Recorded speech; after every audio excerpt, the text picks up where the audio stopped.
দেখো বন্ধুরা, আবার আজকে বারোদোল চলে এলাম। তা বারোদোলে ঘুরতে ঘুরতে গলা একদম শুকিয়ে গেছে। কী খাবো তার সামনে দেখে নিলাম আইসক্রিমের গাড়ি বসেছে। তো এখান থেকে দুজনে মিলে দুটো আইসক্রিম নিয়ে নিলাম। আর এটা হচ্ছে রাজস্থানি কুলফি। তোমরা সবাই যারা যারা কৃষ্ণনগরে থাকো তারা এই সম্পর্কে সবাই জানো। এই কুলফি খেতে খুব সুন্দর। আর এখানে দেখো কত সুন্দর দোকানপাট বসেছে খাবারের, কিন্তু আমরা এইসব কিচ্ছু খাবো না, কারণ প্রচণ্ড গরম। এই গরমে এসব খাবার সহ্য হবে না। এই জন্য চলে এলাম লস্যি খেতে।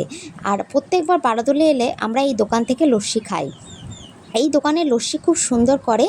তা এখানে বসে পড়লাম লস্যি খাওয়ার জন্য। ঠান্ডা ঠান্ডা লস্যি আমাদের তো দারুণ লাগে, আর বিশেষ করে আমার তো লস্যিটা ফেভারিট।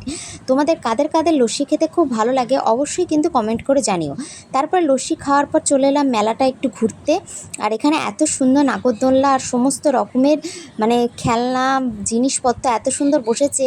আর দেখো কত সুন্দর সমস্ত চড়ার জিনিসপত্র এসছে বাচ্চাদের, বড় বড় নাগরদোলনা, তারপর নৌকা, অনেক কিছু এসছে। তা আমার এগুলোতে চড়তে ভয় লাগে, সুতরাং এগুলোতে চড়ার কোনো প্রশ্নই আসছে না।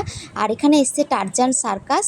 প্রত্যেকবার ছোটোবেলায় অনেক সার্কাস দেখেছি, কিন্তু বড় হয়ে বিয়ে হওয়ার পর থেকে সেরকমভাবে সার্কাস খুব একটা দেখার ইচ্ছা হয়নি। মাঝে মাঝে মেয়েকে নিয়েও এসেছি সার্কাসে, সেটা অনেক বছর আগে, কিন্তু এখন ইদানিকা সার্কাস দেখা হয় না। তা দেখো এখানে মেলায় কী সুন্দর খাবারের দোকানগুলো বসেছে। আর এছাড়া কত লোক, আজকে মেলায় প্রচণ্ড ভিড়।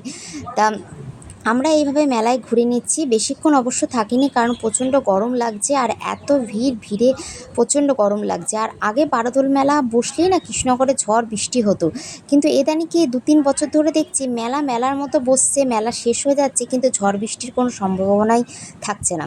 আর এত গরম পড়েছে বন্ধুরা, এই গরমে তোমরা কোথা থেকে দেখছো ভিডিওটা অবশ্যই আমাকে কমেন্ট করে জানিও। আর কেমন লাগছে ভিডিওগুলো তোমরা অবশ্যই লাইক করো, শেয়ার করো। আর তোমাদের কমেন্ট আমার খুব ভালো লাগে পড়তে। তা অবশেষে চলে এলাম বাদামের দোকানে, এখান থেকে বাদাম কিনে নিলাম। কিনে নিয়ে এবার চলে যাবো বাড়ি। তা আজকের মতো ভিডিওটা এইটুকু। টাটা, বাই বাই, ভালো থেকো বন্ধুরা।